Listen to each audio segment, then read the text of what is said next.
pessoas. E vou então mostrar o ecrã aqui. Estão a ver, certo? O meu rato. Estão a ver isto? Isto é mau. Estão a ver, certo, o Figma? Ou não? Então, ok. Sim. Pronto.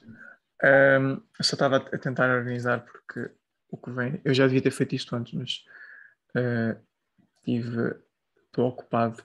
Estamos a fazer um novo site e estou ocupado com isso, porque tem que ser eu a fazer.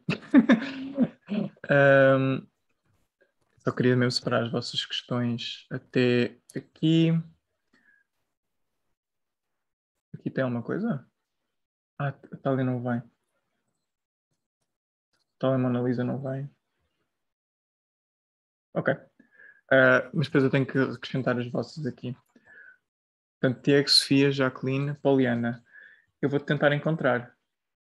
Já estavas aqui em baixo. Estás aqui em baixo. São pessoas que eu não consegui colocar nas sessões normais, mas como houve pessoas que não vieram, vou substituindo. Portanto, provavelmente até vamos fazer menos sessões do que estávamos à espera, porque há pessoas que não vão aparecer. E sim, exato. E Diego, exato, somos nós os 4. Pronto. Só tirar aqui a Mona Lisa. Ok.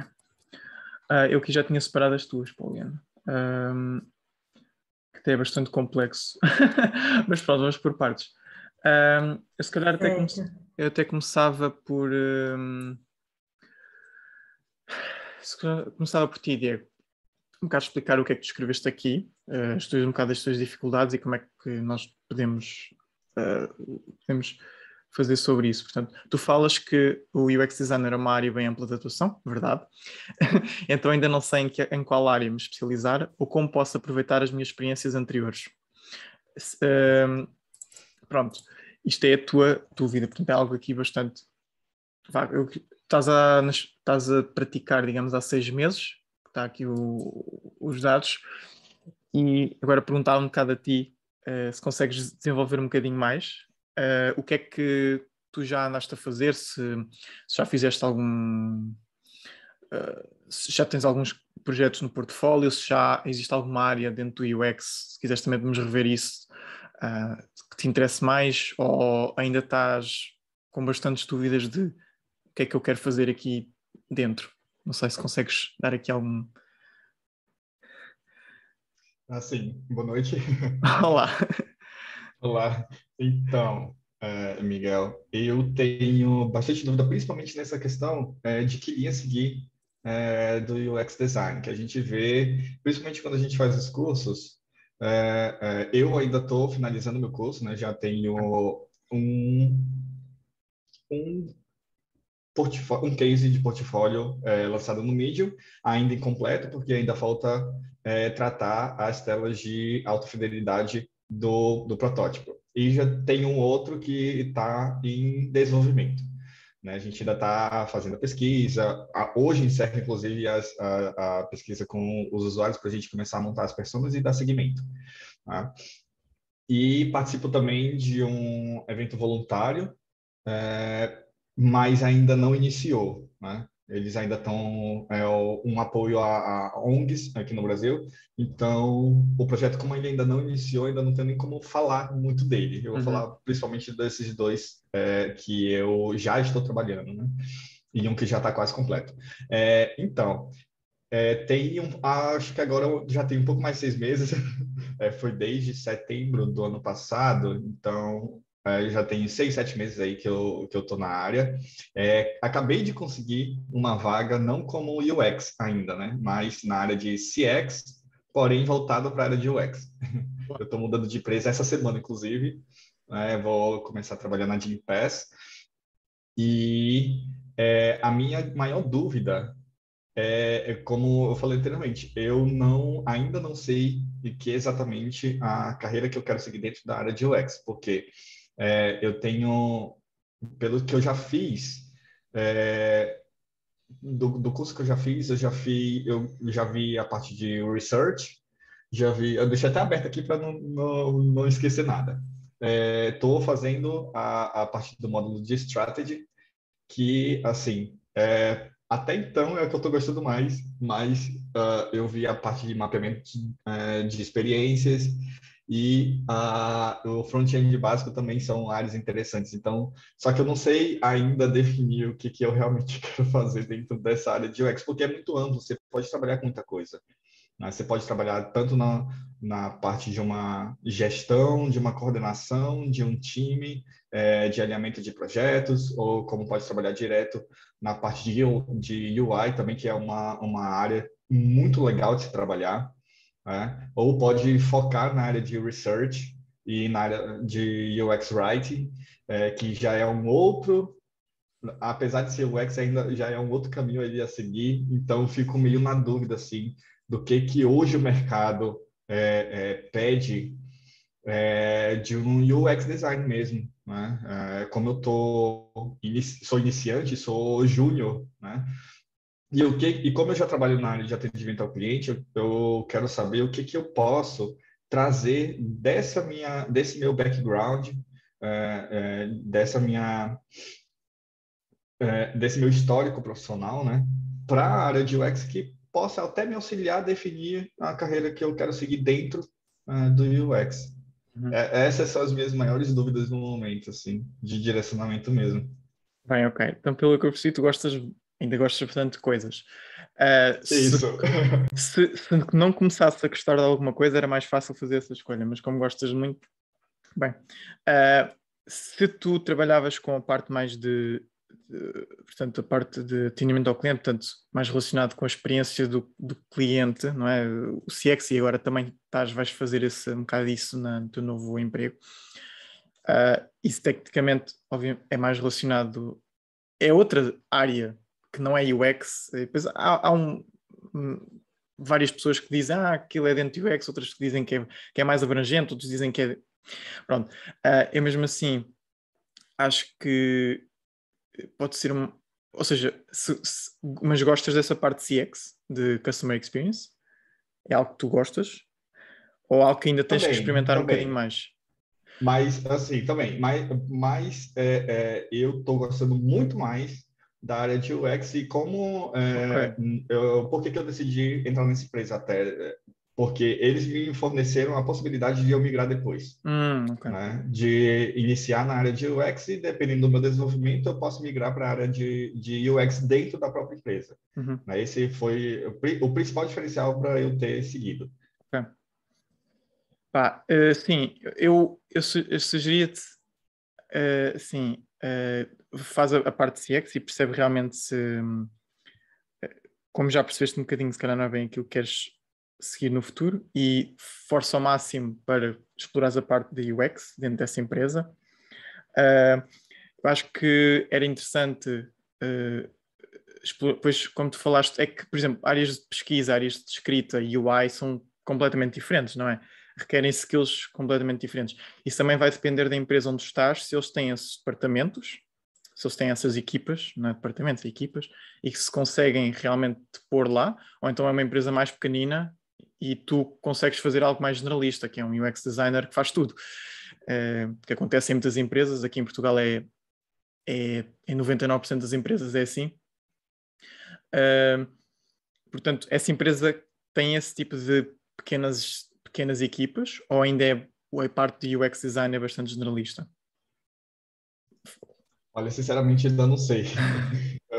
Como eu ainda vou iniciar, né, eu iniciei em março lá, Hum, essas são algumas informações que eu vou buscar quando eu já estiver uhum, trabalhando mesmo já na empresa e tudo mais.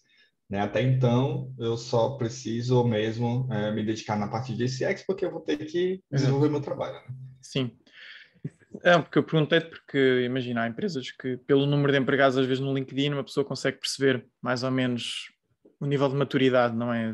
Se tem muitas pessoas na equipa portanto, de UX e de UI, ou se são 3 ou 4 pessoas. Ah, mas acho que a recomendação é sempre foca agora no UX e depois tenta ao máximo forçar uma mudança para UX design e aí tenta também explorar esses pequenos partes. Portanto, se existe uma equipa, há de alguém ficar se calhar responsável pela pesquisa, alguém ficar responsável pela arquitetura de informação, pelo conteúdo, pela parte visual e tentar ir saltitando nessas áreas até decidires como é que tu queres. Eu fiz algo semelhante na universidade quando eu estive na faculdade, mas a mim foi exatamente o contrário. Eu estava a ver o que é que eu gostava de tudo o que eu não gostava. Então, tinha tantas cadeiras, tantas coisas diferentes para fazer, ainda por cima, extra faculdade, núcleos, associações, e eu comecei logo a perceber, ok, isto não gosto, mas tive que experimentar, porque senão, da tua experiência passada, se calhar eu diria que podias estar mais potencialmente interessado na parte de pesquisa, por exemplo, e na parte de mapear todo essa questão da jornada do utilizador e perceber os tipos de pain points que eles têm ao longo da utilização, porque tem um bocado a ver com o CX, não é? A experiência do... Agora, como tu dizes que tens gosto nas outras áreas, até falaste em front-end, portanto, uma ideia também é tu fora do trabalho, não sei se já fizeste isso, como nós não falámos, mas é fazer cursos mais simples dessas áreas, ou fazer projetos. Eu, por exemplo, percebi que gostava muito mais da parte de UI, porque da primeira vez que eu toquei no UX e UI, a melhoria veio claramente no UI. Portanto, o primeiro projeto que eu fiz para o segundo, que era o mesmo, foi só uma mudança em um mês, a diferença foi em noite e dia. Portanto, eu percebi, ok, eu sou bom nisto, portanto, eu vou-me focar mais aqui. Portanto, como por exemplo, disseste, tens um projeto em portfólio que está a acabar, tens outro que está na fase de pesquisa. Portanto, acho que ainda há espaço para tu conseguir explorar. Se tivesses já feito, por exemplo, 10 projetos e ainda não soubesses bem, acho que era um bocadinho estranho, não é? Mas acho que, como fizeste ainda não acabaste a parte visual. É uma boa oportunidade para explorares isso a fundo, porque o UI é bastante complexo. Às vezes parece que não, mas é uma área bastante complexa. E, portanto, é acabar esse projeto, ver, ok, UI para mim, gosto bastante disto, se calhar não. Ou então prefiro a parte mais de pesquisa ou de UX design em geral. Esse segundo projeto que estás a fazer é tentar envolver-te nas várias fases. Portanto, não só fazer um bocadinho, eu não sei qual é que é o escopo, portanto, se estás a fazer em grupo ou se não, mas tentar ao máximo explorar as várias fases. Se for um projeto real, ainda melhor. Quando é inventar, bem, é sempre mais fácil, mas não é tão desafiante. E essa questão do voluntariado percebe também como é que tu podes explorar os teus gostos, se calhar se não ao máximo, e já falámos da questão do trabalho. Portanto, eu acho que ainda tens tempo, há 7 meses, não é? Em 7 meses, se eu me comparar a mim, eu ainda estava também muito fresquinho. Portanto, se bem que nessa altura já tinha, já tinha percebido, ok, UI melhor do que UX. Ainda hoje eu não gosto de pesquisa. Não é importante, é de não gostar de fazer as coisas. Eu sei fazer, mas não quer dizer que gosto. O que é bom. Mas pronto, Tiago, não sei se te ajudei, se tentei. Eu sei que vamos continuando aqui a falar com outras dúvidas e podes ter. Portanto, vai a conversa evoluindo. A Jacqueline, ela nunca mais pediu. Deixa eu ver se o Sal está no Slack. Não continua no online. Bom, paciência. Ela depois pode ver a gravação. Mas o que é que a Jacqueline tinha? Ela falava em jornada do usuário e UX Research, eu ainda não tenho familiaridade com o Figma. Bem, resolvendo esta questão, a questão de estar habituado ou não, estar ou não habituado com o Figma, primeiro começar sempre com a parte de conteúdos grátis. O que é que há grátis na internet? Se uma pessoa souber ouvir e ler inglês, portanto, se for fluente em inglês, melhor ainda. Há muitos recursos, além dos portugueses, para explorar grátis. YouTube foi onde eu aprendi Adobe XD. Figma já não aprendi só aí, eu comprei um curso que tinha outras coisas, por acaso. Mas foi 18€ e tal. E depois passar para cursos pagos quando queres algo mais avançado e garantir que esses cursos pagos têm a parte avançada. Estamos a falar de de toda a questão dos componentes, parte mais de organização de style guides e até evoluir para design systems, que é algo que o Figma faz muito bem. Ou seja, porque entre, por exemplo, se calhar se vimos a diferença entre XD, entre Sketch e Figma, o básico todos eles fazem o mesmo. Ou seja, qualquer uma ferramenta, eles fazem exatamente a mesma coisa. Mas depois fomos para o mais avançado, o Figma faz coisas que o XD não faz. O XD, mesmo sendo mais simples, a parte de animações em componentes funciona de maneira diferente e eu até sinto que é mais intuitivo. Portanto, sempre passar do... Não queria logo para coisas pagas, porque é desperdício de dinheiro. Normalmente, atenção, normalmente. Eu fiz isso, estou a dizer porque fiz isso e arrependi-me. O meu primeiro curso online de sempre e dos poucos que eu comprei, porque eu não sou muito fã de curso online, que eu comprei foi um curso de UX UI, mas era só Adobe XD. Eram 2 horas e tal. E eu saí do curso a achar que já sabia tudo. Bem, não sabia nada. Depois é que fui ao YouTube e depois afinal o YouTube tem muito mais conteúdo do que este curso. E conteúdo muito melhor e mais atualizado, porque aquele curso era já antigo, estava no Udemy, portanto eu nem me lembro. É aquela inexperiência de uma pessoa vai procurar os cursos, não sabe muito bem qual é que é a informação correta, a questão das atualizações. Pronto. Portanto, sempre começar por grátis e depois passar para caros. Isso é a mesma coisa com cursos, bootcamps, etc. Acho que uma pessoa cair de paraquedas num bootcamp sem saber nada é um risco, principalmente quando existem muitas ofertas no mercado, não é? Principalmente no Brasil. Em Portugal temos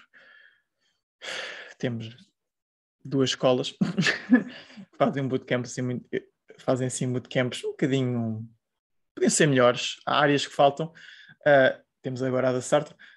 No Brasil há muito mais oferta, felizmente para vocês, mas isso também pode ser mau porque eu vi que aquele é bom, vamos logo pagar aquele, mas se calhar não é bem isto que eu quero, ou se calhar o outro bootcamp tinha conteúdos que eu estou mais interessado. E às vezes só aprendendo um bocadinho é que nós conseguimos perceber essas diferenças. A mesma coisa, por exemplo, com... A minha câmera morreu, não morreu? Ela... Não estou a ver nada, não estou a ver a minha cara, pois não. Isso é um gato. Está na câmera? A gente não consegue te ver, mas consegue te ouvir. Pois, espera aí. Acho que já voltou. Isto é o que dá a ter câmaras. É que a minha câmera do PC não é. Não diga. Agora está torto. Está perfeito. Não está, mas pronto. Eu que estava a dizer também a questão de até conteúdos do Medium, que é a mesma lógica de existem tantos conteúdos, mas eu só quando eu começar a aprender a informação é que eu sei definir e decidir quais é que são os interessantes e quais é que é o lixo. Porque no Medium, como dá para ganhar muito dinheiro com o Medium, a escrever artigos, e há muita gente que escreve porcaria só para ter cliques. Não é propriamente, as pessoas não estão lá a ajudar-vos normalmente, ou pelo menos as pessoas que têm um grande número de seguidores.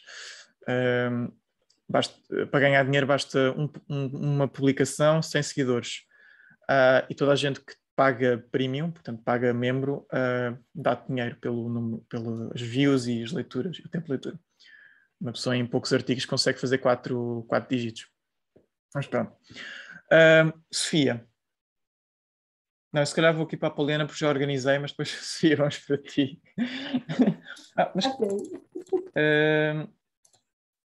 Vou aqui voltar, vou aqui cortar porque isto é a parte minhas maiores dúvidas. Ok. E tinha mais alguma coisa? Não. É feedback dos bootcamps. Ok, sim. É aqui. Pronto, Poliana. Estou construindo o meu portfólio. Pretendo fazer um site próprio para mostrar mais sobre o meu trabalho. É desafiador. Currículo, contratos, entre outros. Ok. Também quero prestar conteúdo no Instagram e colocar o meu trabalho em redes como o Behance e o Dribbble para ter mais alcance. Vamos parar neste parágrafo. Portanto, já estás há 9 meses, portanto já tens um bocadinho mais experiência que, por exemplo, a Sofia e o Diego. Em relação ao site próprio, estás a construir neste momento ou ainda não tens o site? Não, Ok. ainda não tenho. Basicamente, o que eu fiz foi mais assim, compilar, eu vi outros portfólios e tal. Pelo menos assim, isso foi uma coisa que eu vi das pessoas comentando, que isso dá destaque, tipo, os recrutadores avaliam bem você ter o seu portfólio num site próprio. Então, mas assim, eu comecei a esboçar, sabe, no Figma, como era que eu iria apresentar, enfim, como era que eu ia transmitir esse conteúdo, mas, enfim, construir propriamente, não cheguei ainda a fazer, até porque, assim, né, eu acho que, assim, ter esse compilado de coisas, deixa eu dar talvez um contexto maior aqui, que eu acho que tem esse compilado de coisas, acho que isso talvez reflete uma certa ansiedade, assim, também, sabe, porque, assim, a minha formação é em arquitetura e urbanismo, então, eu estou desejando migrar para a área de UX UI, né? Ou então, uma vaga de UX UI, ou então uma vaga de Product Design, alguma coisa nesse sentido. Sendo que é justamente, tem mais ou menos aproximadamente esses 9 meses aí que eu estou estudando e tal, investir em cursos, né? Para fazer cursos completos, e, tipo, ter comunidade legal e tal, para trocar uma ideia, avaliar. Mas eu estou sentindo assim, o meu desejo ainda esse ano conseguir fazer realmente a migração, né? E conquistar uma vaga. Mas aí porque eu imagino assim, que daqui, por exemplo, de 4 a 6 meses eu gostaria de fazer essa migração, certo? Então eu estou meio que nesse ponto de tentar quais lacunas ou em que eu posso concentrar um pouco mais a minha energia para ter sucesso nesse objetivo principal que eu quero, sabe? Aí eu acho que por isso, assim, desejo sim fazer o portfólio, desejo, quem sabe, aí nesse meu tempo, talvez atuar como freelance, alguma coisa desse sentido, mas eu ainda estou entendendo o que é que eu posso, tipo assim, nesse tempo, usar para alcançar essa vaga e fazer essa migração. Eu queria só responder à tua questão que tu puseste no chat, que eu não vi, mas vi agora. Só queria. Nós no Clube de UI há lá um separador que é dos recursos, e dos recursos tem guia de ferramentas de UI. Eu acho que o DX também tem lá. E tem lá canais de YouTube cá em baixo, alguns canais de YouTube. O melhor para UI são estes dois, são o da Adobe e o Design Course, que é UI Frontend. Portanto, é bastante focado no... É algo que é feito para ser construído, e isso também é algo que muita gente em UI não percebe, que é, quando nós estamos a desenhar alguma coisa, uma pessoa também tem que ter uma noção de que aquilo tem que ser feito, tem que ser desenvolvido, não é? Por isso é que um projeto real é muito mais valioso, porque se vai ser feito, se vai ser feito, os designers têm que adaptar não só às necessidades do utilizador, não só às necessidades da empresa ou do cliente, mas também às necessidades dos developers, portanto, dos desenvolvedores, ou da pessoa ou da equipa que estão a fazer, porque podem não ser tão experientes ou podem não conseguir fazer aquelas coisinhas. Este canal é bastante bom. Se conseguires ver eles têm várias playlists. Isto é o canais, não é playlists. Em inglês, eu sei. Ele dá para dividir. Agora, em canais em português, por exemplo, não sei, eu sempre aprendi inglês. Não sei se no Brasil... Há alguns criadores brasileiros que fazem, mas... Agora, eu sigo alguns, mas eu não me lembro se alguns são focados especificamente em UI. Mas há criadores no LinkedIn e no Instagram de UI. Pelo menos que, pronto, isso eu sei que existem. Mas em inglês é o da Adobe e este do Design Course, para UI especificamente. Uma coisa bastante também boa para aprender UI é cá em cima conseguem ver a inspiração, onde é que está? Tá. Exato, inspiração. Se vocês forem algo como Lookup Design, por exemplo, eu consigo. UI é muito de replicar. Se bons exemplos existem na internet, eu não vou inventar. Eu vou fazer o que outras empresas já fazem bem. E podemos começar com coisas básicas, não é? Mas há aqui, neste site, e outros lá de inspiração que tem. Uma pessoa facilmente consegue ver designs e consegue copiar. E a maioria, eu diria 99,9%, destes designs, há aqui coisas específicas que não são tão designs. Deixa-me procurar um... Qual é que era aquele que tinha este? Este é só de SAS, mas este é interessante. Tem designs interessantes. Uma pessoa pode tentar imitar estas coisas. E na maioria deles, eles estão bem construídos em termos de cor, em termos de princípios, portanto, essas coisas. Hierarquia, espaço branco, pronto. Isso era para responder rapidamente à tua questão que fizeste antes. Em relação ao portfólio, diz. Posso fazer uma pergunta? Esse site que você mostrou, o Lookup Design, no caso, as telas mostram produtos que já estão no mercado?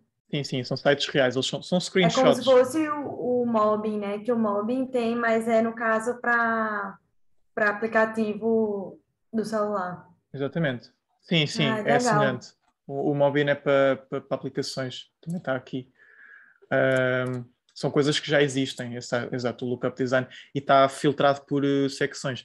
Por exemplo, se vocês estão com dúvidas, às vezes, no site, olha, quero ideias ou inspiração para uma FAQ. Que tipo de FAQs é que existem? E são todos diferentes, cada um tem o seu estilo. Eu posso escolher, que às vezes dá melhor. Há umas que são mais fáceis de fazer, outras que são mais... Isto aqui é uma coisa bastante simples, por exemplo. Pronto. Para responder à tua questão do portfólio, por exemplo, eu sinto que é interessante os recrutadores terem um portfólio, destaca, em termos de website feito, portanto, site próprio por portfólio. O problema é se isto não está bem feito, se o website funciona mal, se o website não tem bom UI, se não tem boa experiência, é terrível. Portanto, eu só te... Acho que eu próprio nem tenho website, eu uso o Behance, mas porque o Behance é bom para UI. Mas eu só te sugeria fazeres o website mesmo próprio se realmente tens muito bons fundamentos de UI em termos de web design em geral. Porque há coisas do website, mesmo que faças num website builder, por exemplo, o site da startup está a ser feito, está aqui o design. Vocês conseguem ver a diferença, por exemplo, aqui, ou melhor, não há diferença. Está aqui no Webflow. Portanto, está exatamente igual, está pixel a pixel. Agora isto não está... Vocês não vão... Ok, agora está mais ou menos cheio, ele corta. Mas ele está pixel a pixel porque eu desenhei o website a pensar que eu vou construí-lo. Se vocês não conseguem fazer isso ainda, eu não arriscaria vocês fazerem o vosso próprio website. Pronto. E obviamente que dava sugestões em pôr, se querem uma parte mais visual, no Behance ou no Dribbble, se querem algo mais UX related, portanto, algo mais texto, o Medium ou o Notion. Nós temos deixa eu ir buscar onde é que... está aqui. Voltar aqui à questão aqui nos recursos, não, atrás. Nós temos até um template de portfólio Notion. Dá para vocês conseguem duplicar, acho eu. Exato, dá para duplicar, vocês conseguem substituir. E eu clico aqui e aparece uma página de um case study organizado por capítulos. Pronto. O Notion é válido. Eu já vi várias pessoas que já trabalham e têm Notion. Lá está, se for bem feito, se for bem apresentado, os recrutadores não vão reclamar. De que tipo de plataforma é que é? À partida, não é? Pode haver um ou outro recrutador que pode ser atrasado. Um bocado parvo, não é? Mas isso também não seria uma boa empresa em que vocês gostariam de trabalhar, de certeza. Ok, voltando ao Figma. Pronto. Eu acho que esse tipo de plataformas, sem ser website, dá-te muito mais flexibilidade no início para tu mostrares o teu trabalho e facilmente editares as secções, acrescentares o que tu queres. Porque se pensares num website ao vivo, a parte do projeto também vais ser tu a montar, ou então arrastar, dependendo se for um website builder. E isso depois demora muito mais tempo. Às vezes editar, depois às vezes aquilo fica estranho, ou o texto não é responsivo, ou aquilo lê-se mal quando está no telemóvel. Há um monte de problemas. Pronto. A questão do conteúdo do Instagram. Posso também pôr no LinkedIn, há pessoas que fazem isso. Não sei se o quero postar é futuro de ainda não postei, vou postar. E a questão do Behance, portanto eu até sugeria, antes de passares para um website próprio, ir para redes como o Behance e o Dribbble. E depois, obviamente, utilizar e partilhar essas coisas nas tuas redes e entre projetos teres outro tipo de conteúdo, consigas, com pouco tempo de trabalho, não é? Consigas entreter, digamos, os teus seguidores. Ou então na página do Instagram, a mesma lógica. No LinkedIn seria o teu perfil pessoal. Que não é algo fácil, é algo que tens de ter tempo, principalmente para criar conteúdo. É algo que as pessoas, muitas vezes, tu falaste aqui também que estás a fazer o Daily UI, normalmente aquilo são 100 dias, ou há pessoas que fazem 100 dias. Atenção, só uma questão que eu tenho com o Daily UI. O Daily UI é bom, mas não é bom a longo prazo, ou seja, porque os Daily UIs limitam-te muito, ou seja, a informação de apoio que tu tens para fazer, às vezes é só uma frase, é muito redutor. Tu fazes a tela, às telas, mas tu não percebes, às vezes não dá para perceber bem qual é que é o objetivo, às vezes é só desenhar por desenhar. Portanto, e ser UX e UI designer é mais do que isso. Portanto, é bom para praticar as skills em si só de UI, mas para pôr num portfólio e mostrar que eu fiz 100 daily UIs, ou são muito bem feitos e há algum tipo de contexto, ou então é interessante para vagas de UI só. Portanto, UI designer apenas. Eu não colocaria algo de daily UIs para uma vaga de UX. Só se a empresa, só se os recrutadores também não percebem essa questão, mas o daily UI não está propriamente a resolver um problema, não tem toda a parte de pesquisa, não tem toda a parte de conteúdo, de arquitetura de informação que às vezes precisa. Um case fictício no qual colaborei com uma equipa. Isso foi fora de um curso ou dentro de um curso? Porque há cursos que têm... Foi dentro de um curso. Ok. Pronto. Como é que correu? Por exemplo, vou-te perguntar que partes é que fizeste deste projeto? Ou fizeste um bocadinho de tudo? Só por curiosidade. Não, eu não trabalhei. Eu acho que justamente eu quis trabalhar um pouco mais a parte de UI, porque foi nessa parte que eu trabalhei menos. Okay. Eu fiquei mais na parte, sabe, da pesquisa inicial, entrevista com usuários, estruturação de pesquisa, mas fiquei mais nessa parte de estratégia, de pesquisa e de mapeamento. Inclusive, eu gostei muito, assim, achei difícil, desafiador, mas eu gostei bastante da parte de estratégia, ou de estratégia não, de mapeamento e de pesquisa. Eu achei legal. Mas, assim, também são desafiadoras, sendo que é justamente, como eu não trabalhei muito nessa parte de UI em si, da interface, eu sinto que eu tenho essa lacuna, eu preciso trabalhar um pouco mais. Pronto. Exato. Ok, boa. Portanto, tens aí duas áreas um bocadinho diferentes, ou melhor, que são diferentes, não é? Que gostas. O que pode ser bom para candidatares a vagas mais generalistas ou mais completas nesse aspecto. Portanto, lá está, em relação se calhar a um portfólio, aí já teria que ter um misto dos dois, não é? Portanto, case studies que mostram o teu trabalho em UX, portanto, mostram as tuas capacidades de pesquisa e tentar retirar os insights para resolver o problema no design, e depois a tua parte de UI a mostrar que também eu consigo resolver o problema do início ao fim, pronto, até à parte de desenvolvimento. E está a fazer ok. Depois tu falas aqui, que já tinhas mencionado um bocadinho, que um bom plano de ação de migração de carreira para aplicar para vagas a partir do final de junho, pois pretendo começar a trabalhar como designer ainda nesse ano. Minha formação, graduação em arquitetura e urbanismo. Só por curiosidade, tu não gostas portanto, arquitetura e urbanismo, não gostaste? Porquê é que estás a migrar? É porque não gostaste ou por outra razão? Tipo, eu formei já há 4 anos, mais ou menos. Até hoje eu atuo na área. Okay. Sendo que, assim, eu tive uma experiência de fazer intercâmbio, então eu estudei algumas disciplinas de design já. E, tipo assim, era uma coisa que eu já gostava. Eu já trabalhei com design de interiores. Estudei aí no passado algumas coisas sobre design gráfico, edição de revistas, tipografia.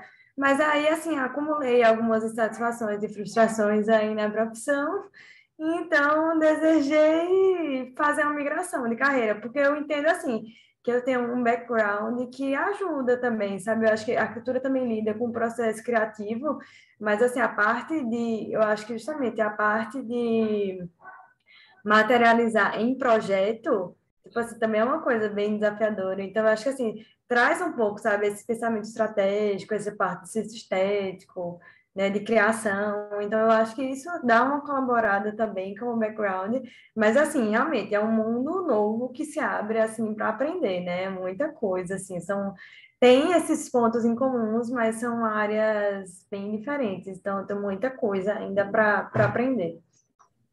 Dia, queres dizer alguma coisa? Não estás a... Não. Sim, nesse assunto,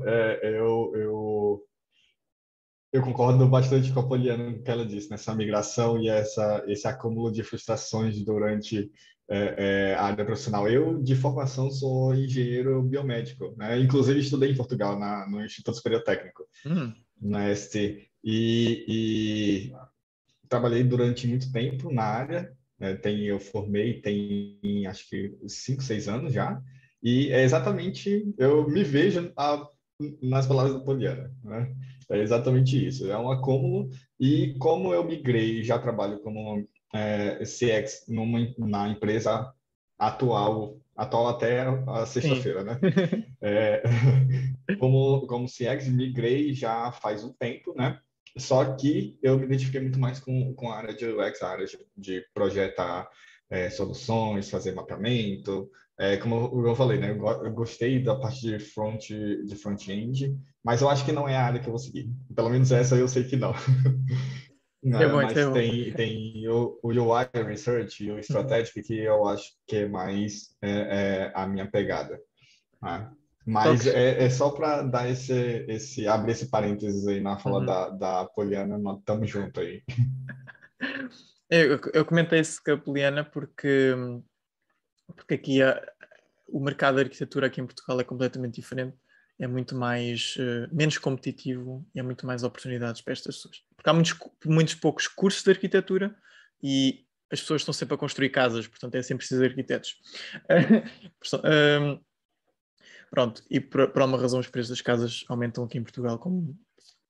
Bom, Diego, eu queria só pegar a questão falaste em design mais estratégico, portanto a parte mais de UX strategy. Eu sinto é que essa parte, eu acho que é super interessante. A minha licenciatura é em gestão, portanto, o que eu sinto é que normalmente são funções mais de topo, ou seja, é quando tu chegas a um ponto em que já lideraste uma equipa ou já. Lá está, normalmente são posições mais de topo que vão para essa parte de estratégia e depois evoluem às vezes depois evoluem para outras coisas tipo product managers e coisas assim. Mas sim, acho que essa também é uma área super interessante. Bom, Poliana, se calhar aqui acabar esta questão do... Pronto, como neste momento ainda estás a trabalhar na área, o que é bom, não estás, digamos, tens tempo para fazer esta transição de forma calma. Lá está, é um bocado a questão do Diego, é perceber exatamente a área que tu queres. Obviamente tens o interesse nos dois lados, mais no UX, tanto no UI. Acabares estes case studies, tentares acrescentar mais alguns, pelo menos 2, 3, tentar ao máximo um projeto real, porque projeto fictício não é a mesma coisa, e sozinha, atenção, fazer sozinha um projeto teu, que é difícil, mas pronto, só para ter no Brasil há várias escolas que fazem projetos em grupo, nós aqui em Portugal não temos isso. Eu não posso propriamente, também não gosto muito, porquê? Porque tenho a experiência de trabalhos em grupo, primeiro só se no case study for definido muito bem quem é que fez o quê, porque senão o recrutador nunca vai saber quem é que fez o quê.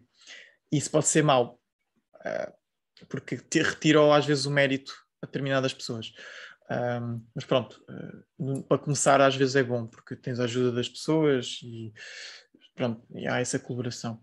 Mas sim, sem dúvida aumentar o portfólio, perceber a plataforma em que te queres lançar, começar a fazer algum tipo de plano em termos de conteúdo, nem que se postes uma vez por semana, No LinkedIn é mais fácil se fores postar menos vezes do que no Instagram, porque no Instagram é preciso algum tipo de consistência. A questão dos daily UIs, pronto, também é uma questão que podes postar. Pronto. Sofia, vamos aqui. Portanto, tu dizes, as minhas maiores dúvidas são referentes a cronograma de estudo, como priorizar conteúdos e mantê-los constantes, montagem de portfólio e o que colocar no currículo. Minhas experiências profissionais anteriores foram na área de design gráfico. Devo colocar no CV. Soft skills, além de ter muito interesse em trabalhar como UX e UI fora do Brasil, UX e UI designer fora do Brasil, e queria saber quais os primeiros passos para investir numa carreira em Portugal. Bom, vamos começar pela parte final, em relação a Portugal. Normalmente, em Portugal, o mercado de design é menos desenvolvido que no Brasil. Muitas pessoas generalistas, existem cursos que nem existem em Portugal. Posso-vos dar uma lista que ainda não existe em Portugal. Atenção. Pesquisa, Design Systems, UI, acessibilidade, design de serviço, design estratégico, não existe em Portugal. Áreas de foco, ou melhor, áreas que são importantes numa empresa que não existem. Isto causa que hajam pessoas bastante generalistas. Portanto, não é isto porquê? Porque as empresas não estão ainda, muitas empresas ainda não perceberam, não entraram no mindset que pessoas mais especializadas melhoram os produtos. Sei que já estão duas mãos levantadas, mas vou só acabar o que tinha a dizer. Para concluir não existe falta de trabalho para a área de design. Existe muita oferta. As empresas procuram, os candidatos que se candidatam não são muito bons. Ou melhor, não têm assim um nível extraordinário. Eu vejo trabalhos vossos, pessoas brasileiras, muito melhores do que alguma vez veria aqui em Portugal. Aliás, há trabalhos vossos de júniores que são melhores do que pessoas que já estão aqui a trabalhar há 3 ou 4 anos. E, portanto, em termos de dificuldade de vagas, não existe. Qual é o problema? Existe a dificuldade de que muitas empresas trabalham em inglês, pedem inglês. Isso é um problema para algumas pessoas, principalmente no Brasil. E, obviamente, também há a questão de fazer a mudança, porque muitas empresas ainda não estão no mindset do remoto, algumas sim, outras não, e vai haver delas que vão pedir que uma pessoa mude, e mudar é papelada, é visto, é dinheiro, que não é impossível, mas pronto. Poliana, não sei quem é que levantou a mão primeiro, podes começar tu. Sim, você já começou aí a falar um pouquinho disso, porque eu ia perguntar, porque a Sofia, pelo que eu tô entendendo, ela tá, assim, tem o objetivo de fazer, tipo assim, de realmente mudar, né? Tipo, de Ok. fazer a transição de mudar de país. Mas aí eu queria perguntar, tipo, como é essa questão do trabalho, de oportunidade de trabalho, tipo assim, por exemplo, para vaga júnior, trabalhando remoto, sabe? Tipo assim, existe muita vaga, tipo, trabalho remoto que contrataria brasileiro, sabe? Pois, é uma boa questão. Eu confesso que remoto, não sei se remoto existem muitas, mas é facilmente, uma pessoa vai aqui. Tiago, podes fazer a tua questão, se quiseres, se conseguires. Eu acho que ficou levantada desde a outra vez. Ok. Vou até tirar. Ok. Pronto, eu venho aqui alguns recomendados, mas posso pesquisar mesmo por coisa. Por exemplo, a Diconium é uma empresa estrangeira, portanto, eles só trabalham com inglês, por exemplo. A Devoteam é uma empresa que candidata, que pede bastante, mas o que é que eles pedem?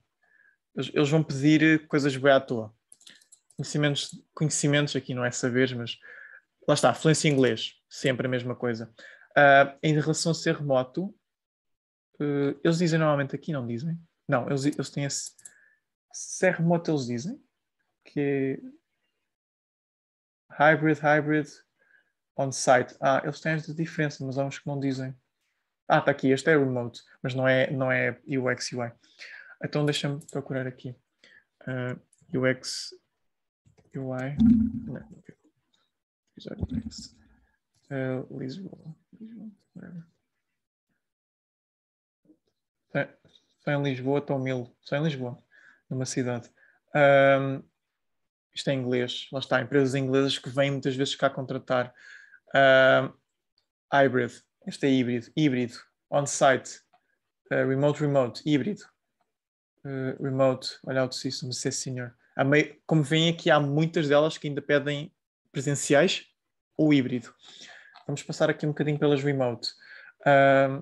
Esta aqui, este não tem 4 anos de experiência. Bem, mas querem ver aqui a diferença? Vocês leem aqui pesquisa, tem tipo testes de usabilidade, que é uma pesquisa evaluativa, não é generativa, e tem tipo criação de histórias e personas, mas criação de histórias e personas com o quê? Inventar ou com pesquisa? Mas não está aqui nos requisitos. Estão a ver ainda um mindset de a UI design que sabe fazer umas coisas de UX. Isto é um dos problemas do mercado em Portugal. Eu sei que no Brasil ainda acontece, mas sinto que acontece menos. Também há mais variedade de vagas. Isto é aqui, remote. Deixa eu ler aqui. Não diz nada sobre... Não. Ok, mas é remoto, mas não tem detalhes sobre...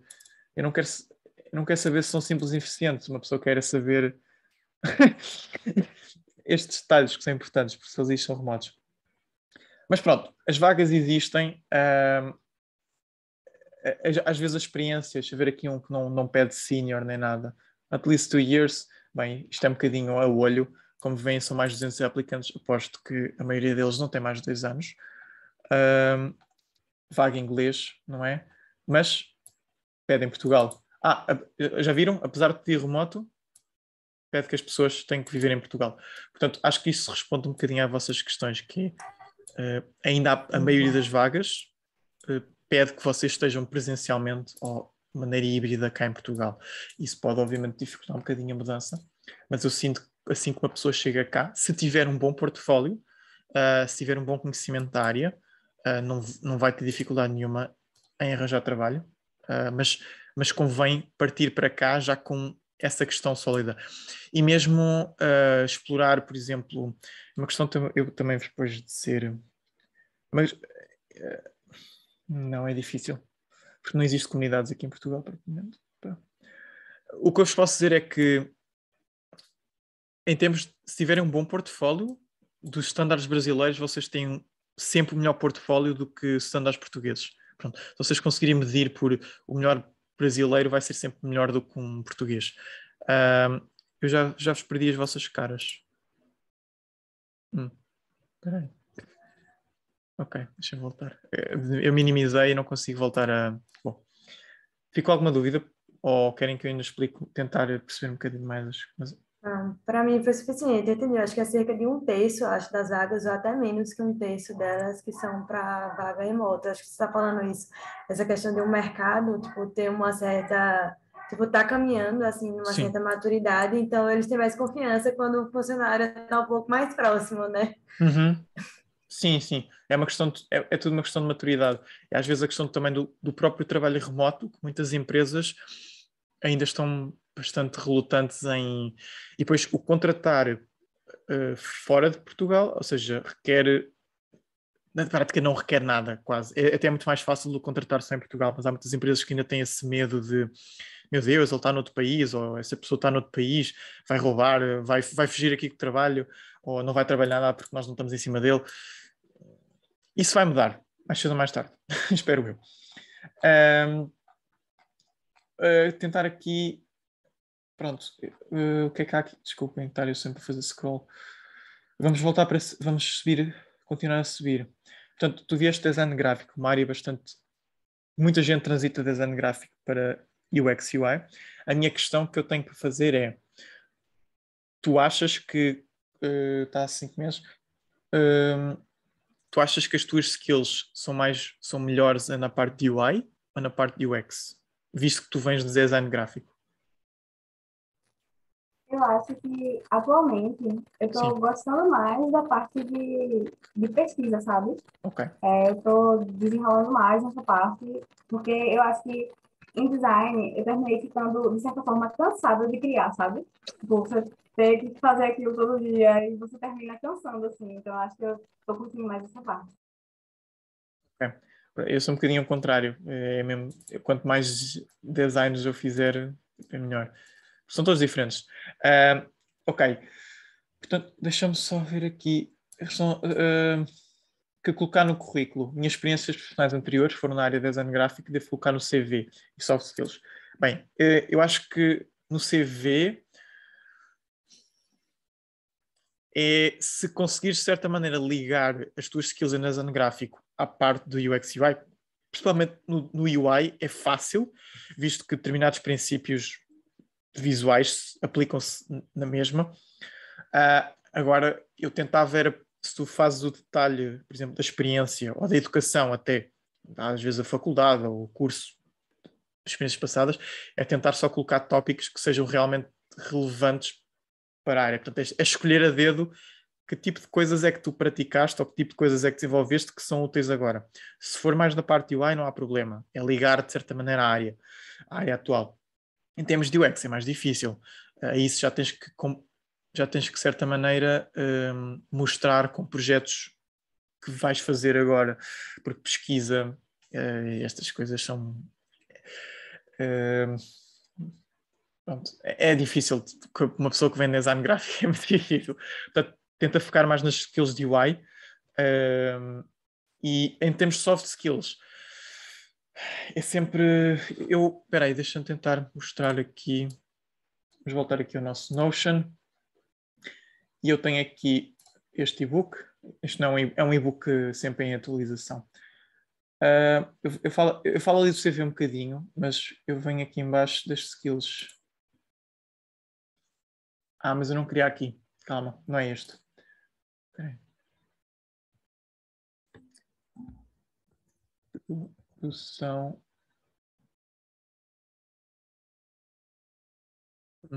Ele não vai buscar o e-book. Chatos. Deixa-me ver aqui. Deixa-me ver aqui um curso. Que eu sei onde é que está.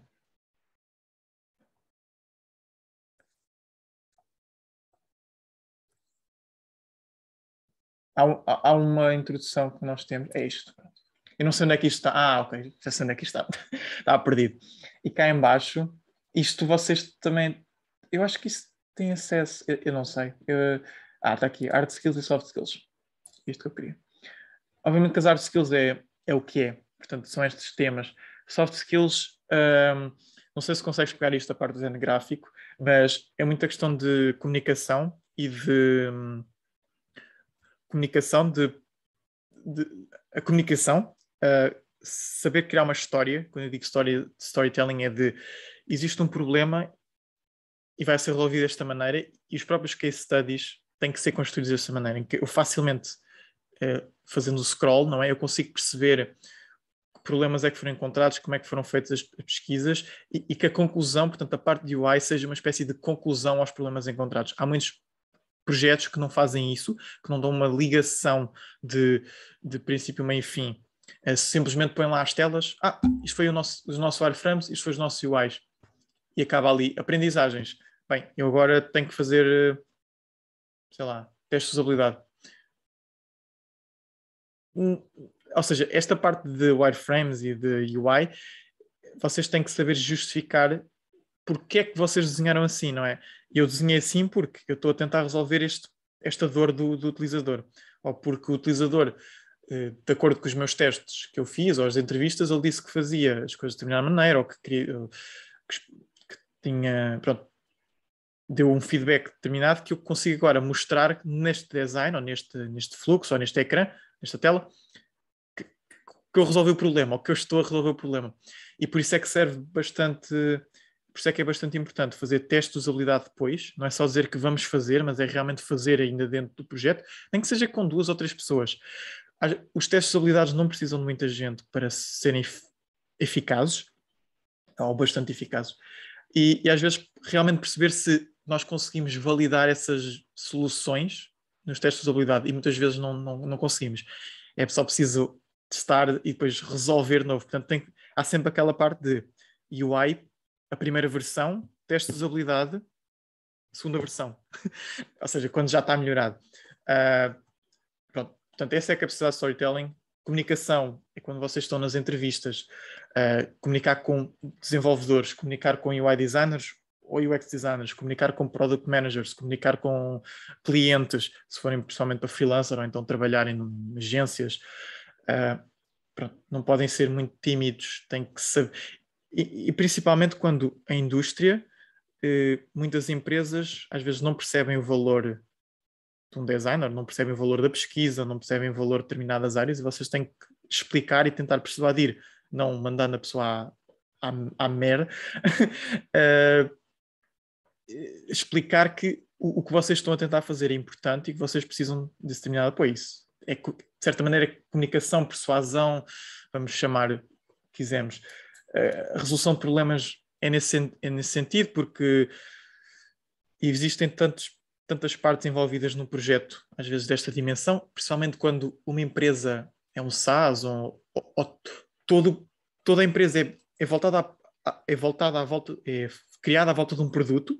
Existem muitas pessoas interessadas nisso e vão haver problemas se as coisas não forem comunicadas de forma clara. E aqui outra coisa que eu queria dizer, que eu já não me lembro.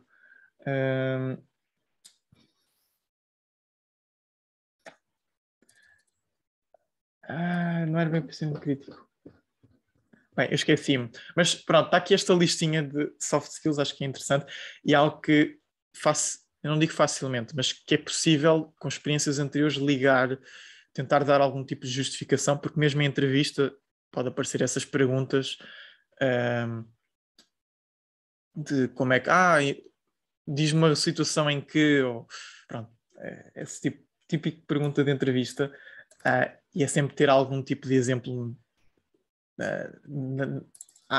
pronto para ser comunicado.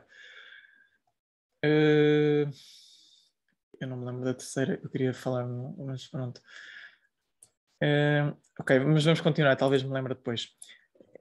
Acho que falámos aqui um bocadinho do CV. Cá em cima também há uma parte do CV que eu pus lá, mas é tentar pôr ao máximo experiências que sejam relacionadas. Se houver alguma coisa que não é relacionado, bem, não faz sentido nenhum ter lá, porque só vai distrair a pessoa. Às vezes é preferível ter pouco e desenvolver o que é pouco, as poucas experiências, ou uma ou duas, do que ter muito. E daí, por exemplo, acrescentar mais certificados, cursos que tenhas feito, webinars que tenhas ido, conferências, concursos, estas pequenas coisas que facilmente enchem o CV, mas para isso é preciso participar nessas coisas, não é? E há várias comunidades e várias empresas que fazem esse tipo de pequenos eventos, ou que dão um certificado, muitas vezes no final. Pronto, uma pessoa pode encher o CV. E isso também mostra, isto é já na minha opinião, já não falo pelos outros ou pelas outras pessoas, também mostra que a pessoa está, como não fez muito ou não teve experiência, procurou outras coisas para aprender. Portanto, tentou fazer determinados eventos ou tentou participar em coisas, e isso mostra algum tipo de... Portanto, mostra proatividade, mostra interesse. Isso é bom. Não é... Eu prefiro ver, se calhar, uma pessoa que não tem um bootcamp, mas que tentou fazer um ou dois projetos e fez vários cursos e participou em várias iniciativas, do que apenas teve um bootcamp, listou as skills que dizem no certificado do bootcamp, e é isso. Eu tipo, ok, esta pessoa pagou, se calhar, 2, 3, 5, 10 mil reais por um bootcamp, mas não fez mais nada além disso, ou não disse mais nada além disso. E se calhar 100 pessoas no último ano fizeram aquele bootcamp, qual é que é a diferença? Tem o mesmo case study, tem o mesmo, as mesmas skills aprendidas, se calhar passou pelas mesmas pessoas, provavelmente, ou os mesmos mentores. O que é que distingue? É essa parte extra que pode ajudar. Pronto. Agora vamos passar para este. Já estamos aqui com 1h08. Não sei se vocês têm ido embora, eu posso estender um bocadinho isto mais. Também nós não começámos logo ao início, mas eu vou querer então tirar esta. Acho que é simplesmente esta parte que falta mais. Portanto, minhas maiores dúvidas são referentes a cronograma de estudo. Ok, ainda fala aqui a montagem do portfólio. Em relação ao portfólio, podes ver aquele livro no Notion que eu estava a ver no início. Vou voltar atrás. Exato, carreira portfólio. Este documento tem praticamente tudo o que vocês precisam de saber, especialmente na parte portanto, do capítulo 2, que é o mais importante. Tem os elementos principais, storytelling, o texto e os visuais. Aí há algumas dicas como fazer isso. Eu também dou exemplos de case studies bons em algumas áreas. Depois aqui dicas gerais, dos and don'ts. É alguma pessoa literalmente passar por isto, ler e perceber, olha, estou a fazer isto, ou seja, se as coisas batem certo. Isto aqui pronto, é coisa muito simples, não é? Não mostra apenas um monte de fotos na página sem contexto e descrições. Tem que ter sempre acompanhado de contexto. Não é que o recrutador vá ler, mas eu aqui acho que há uma coisa bastante importante que eu digo. A questão da leitura.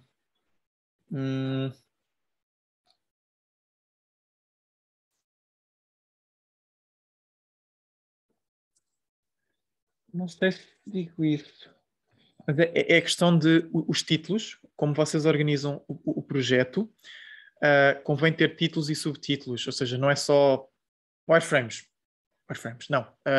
Dentro da secção ou dentro da parte do processo que vocês utilizaram, pode nem sempre é igual de projeto para projeto, mas tentar criar subtítulos ou até fases, por exemplo, se vamos a falar na pesquisa, então como é que eu comecei a pesquisa? Que tipos de pesquisa é que eu usei?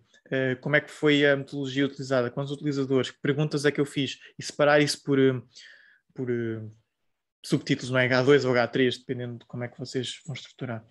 Portanto, e aí dentro colocar o texto e o material de apoio, as imagens, mas ter sempre essa organização clara, porque se eu quiser não passar 10 minutos e passar 1 minuto, consigo perceber exatamente o que é que vocês fizeram. E isso distingue, porque a maioria dos case studies não tem essa estrutura mais detalhada. Bom, tenho aqui alguns vídeos também. Depois aqui no final eu ponho a estrutura e tenho exemplos, tipo screenshots de poderia ser e explica o problema, não sei o quê, menciona não sei o quê, mostra o processo, usa storytelling, planos. Então é aquela questão de que metodologias processos usaste para fazer a tua própria pesquisa. Olha como é que esta pessoa... Objetivos da pesquisa, método da pesquisa, análise, o que é que analisou isto por vários tópicos, uma tabela, porque isto foi análise de concorrência. Portanto, não só mostrou a tabela, mostrou todo o processo por trás para chegar à tabela. Eu até aqui iria explicar cada tópico, por exemplo, o que é findability, não é? O que é, que tipo de elementos é que eu estou à procura qual é a avaliação? Eu podia complementar um bocadinho mais. Pronto. E outra dica bastante importante, que é isto. Eu vou aumentar um bocadinho. Eu sei que vocês não conseguem ver, mas não é para propriamente ler. Estão a ver como esta pessoa não só pôs os screenshots, pôs os screenshots e pôs detalhes ao lado. Portanto, ele pôs o textinho de apoio de esta feature, este detalhe está aqui por uma razão específica. Pronto. Há aqui outra coisa bastante importante que é leem como está aqui. Não, eu vou voltar acima. Vão ver aqui o storytelling. Consistent, learnable, easy to use, engaging. Isto são os tópicos. Design goals. É os objetivos deste projeto. E veem o que é que ele fez isto? Eu ponho depois aqui. Design for consistency, learnability, easy to use. Ele usa as mesmas palavras. Consistência, learnability, easy to use. Portanto, ele no início do projeto está a falar nisto. No final, quando vai apresentar os ecrãs, as telas, está aqui. Consistency, learnability, easy to use. Portanto, ele faz essa ponte entre objetivos e resultado. Isto é um exemplo simples. Pronto. Voltando aqui. Pronto. Isto, em termos de portfólio, acho que muitas das dicas estão lá. E vem também outras dicas de onde montar o portfólio, que é, como eu falei na Capuliana, não é? Se não temos muita experiência em web design, em front-end ou um website builder, tentar usar um Notion ou um Medium para estas coisas, porque é muito mais fácil de editar e de construir a nossa maneira. Dúvida final, que é esta mão? Espera.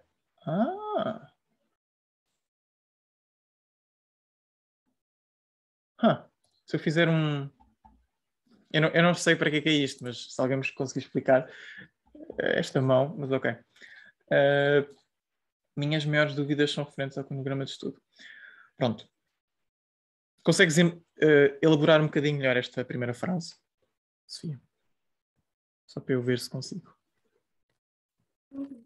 Era mais assim, porque antes de começar os bootcamps que eu estou fazendo e tal, eu tinha muita dificuldade em entender, assim, se que conteúdos assim, eu devia priorizar, sabe? Se eu começava por pesquisa, se eu começava já pelo UI, e aos poucos eu fui entendendo, assim, eu comecei por pesquisa. E aí eu fui entendendo mais UX para entender UI, sabe? Era mais em relação a isso. Ok. Ok, então... Pronto. Sim, de facto, digamos, o projeto normalmente começa por pesquisa. Se formos mais a detalhe, temos pesquisa generativa, pesquisa evolutiva. A generativa que é mais de descoberta, não é? De entrevistas, de questionários, perceber qual é que é o problema. Existe uma diferença entre, por exemplo, em projetos que já vos dão o problema, vocês têm que resolver isto, e projetos em que... Não, vou tentar explicar melhor. Em projetos em que já vos dão o problema de... A vossa pesquisa está, certamente, vocês estão com um bias, com um enviesamento em que vocês já estão a pensar no problema que já vos deram. E há outro tipo de projeto, que é o que seria o ideal, que é, dão-vos um tema, mas vocês têm que ir descobrir o problema. Portanto, vocês podem ter algumas suposições, não é? Mas o meu objetivo é ir descobrir realmente qual é que é o problema. Além do que me foi dito, é tentar descobrir ainda mais. E lá está, há projetos que permitem ou não fazer isso. Há escolas que também, dependendo da flexibilidade deles e do tema. Portanto, tentar procurar sempre mais do que é dado. Eu já encontrei aqueles livretos. Eu aqui na questão da introdução em UX, eu venho aqui a... Eu vou fazer scroll, porque não é uma secção. Está aqui. Aqui fica uma estrutura clássica baseada em ACD de qualquer processo de design. Sempre, se existe algum produto, não é? Se vamos melhorar um produto, tentar perceber o que é que está errado com ele. Isso pode ser de várias maneiras, heurísticas, por exemplo, testes de usabilidade, etc. Faço pesquisa, não é? Se não existe produto, vamos começar pela pesquisa, não é? E existe uma panóplia de métodos, nem sempre usar os mesmos, tentar os que são mais adequados portanto, ao projeto, ou que estamos a tentar descobrir, ou que também conseguimos fazer, não é? Há determinados métodos de pesquisa, como testes de guerrilha, testes AB, analytics, coisas que precisam de determinados dados ou precisam de um determinado ambiente que muitas vezes nós não conseguimos, especialmente nós não conseguimos, pronto. Mas é importante saber que existem, é importante saber em que situações seriam importantes.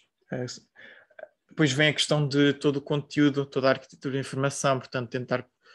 Isso também já vem... Há conteúdo, por exemplo, que vem dos clientes, ou conteúdo que já vem, por exemplo, se vamos criar uma aplicação, tem determinada escrita, um tom de voz específico, tem uma linguagem específica, e às vezes há constrangimentos ou não para esse tipo de coisas. Também depende do nosso público-alvo, não é? Não só sobre arquitetura de informação, se é uma coisa mais complexa, menos complexa, como é que nós vamos organizar as telas, onde é que os conteúdos... E também há vários testes para fazer isso, não é? Há várias maneiras de testarmos com utilizadores, que é algo que, por exemplo, nos cursos é raro passarem por isto, é raro realmente as pessoas pararem um bocadinho na parte da arquitetura de informação e tentarem realmente testar da maneira como eu estou a estruturar as páginas é a mais correta, se as pessoas conseguem realmente... Porquê? Porque depois esses problemas vão ser encontrados em testes de usabilidade após o UI. É quando vocês dão uma tarefa ao utilizador e ele demora muito tempo a encontrar a informação ou não encontra, e aí há algum problema de conteúdo, de arquitetura de informação. Portanto, alguma coisa está mal desenhada, um fluxo está mal desenhado. Mas isso já era algo que tinha de ser resolvido muito antes do UI. Porque se vocês... Pronto, se já fizeram UI já é tipo demasiado tarde, muitas vezes. Depois vem a questão... Design de interação está aqui antes do UI design por uma razão muito simples. O design de interação no sentido em criar protótipos. Portanto, é prototipar os wireframes muitas vezes e fazer testes de usabilidade com eles. E depois UI. E obviamente a seguir ao UI vem testes de novo, etc. Isso vai depender, mas isso é uma coisa muito standard. É o que a maioria das escolas fazem hoje em dia, mais ou menos. Obviamente que dentro de cada fase existem pequenos detalhes, não é? Ou se usamos personas, ou jornada do utilizador, ou uma matriz, ou um mapa de empatia, ou sei lá. Isso são esses pequenos tópicos que estão aqui dentro. Não. Pronto. Como estás no curso a fazer, é bom. Portanto, eles já te ajudam, de certa maneira, a estruturar esse processo. Atenção que não tentes copiar esse processo para todos os projetos. Se fores fazer algo fora, tenta sempre mudar um bocadinho. Isso é algo que eu já disse noutra sessão. Se vocês têm mais do que um projeto, não tentem fazer dois projetos com estrutura exatamente igual, porque com recrutadora não são diferentes. Tentem alternar as maneiras como vocês fazem as coisas, a pesquisa, como vocês fazem se calhar, por exemplo, o conteúdo é diferente, não é? Pode não ser, por exemplo, a diferença entre um website e uma app, um aplicativo, mas um aplicativo pode ter um target, um público-alvo completamente diferente do website, e logo aí o conteúdo já é diferente. Pode ser mais complexo, a arquitetura da informação vai ser diferente, e tentar sempre criar diferentes portanto, processos para diferentes projetos, porque isso mostra também que vocês são versáteis e conseguem facilmente adaptar-se à situação. Porque, se vamos ser sinceros, há muitas empresas que pedem UX e UI designers e que trabalham em ramos que vocês não são muito fáceis ou que não vos dão em bootcamps porque são complexos. Podemos estar a falar em questões de, por exemplo, sei lá, área de indústria da parte médica, por exemplo, artigos cosméticos, sei lá, há coisas bem à toa mas que existem designers para esse tipo de produtos, em termos de sites ou aplicações, e que vocês têm que estar preparados para estudar o público-alvo e conhecer. Portanto, é interessante mostrar esse tipo de versatilidade. Bom, acho que já vimos tudo, ou pelo menos praticamente tudo. Não sei se tem alguma questão a mais que queiram falar, algo extra extra estes tópicos que queiram falar, não sei. Não, foi ótimo, Miguel. Obrigada. Sim, foi bem enriquecedor, acho que trouxe muita informação, assim, e é isso, né, acho que dúvidas ficam, mas a gente tem que, tipo assim, meio que praticando, né, aplicando, tipo, vão surgindo dúvidas novas, a gente vai caminhando, amadurecendo, mas acho que por enquanto tá ótimo. Sim, acho que a Eu questão... concordo. Muito Ok, pronto. Só queria completar o que estava a dizer, Poliana. Lá está, normalmente a questão de mentoria, uma pessoa não vem para aqui exercitar, fazer projetos, não é? Mas vem aqui um bocado tentar guiar ou saber algum tipo de recurso que pode ajudar a fazer realmente as coisas. E vocês também perceberem as dúvidas dos outros, acho que é interessante, porque respondem às vezes uns aos outros. Mas pronto,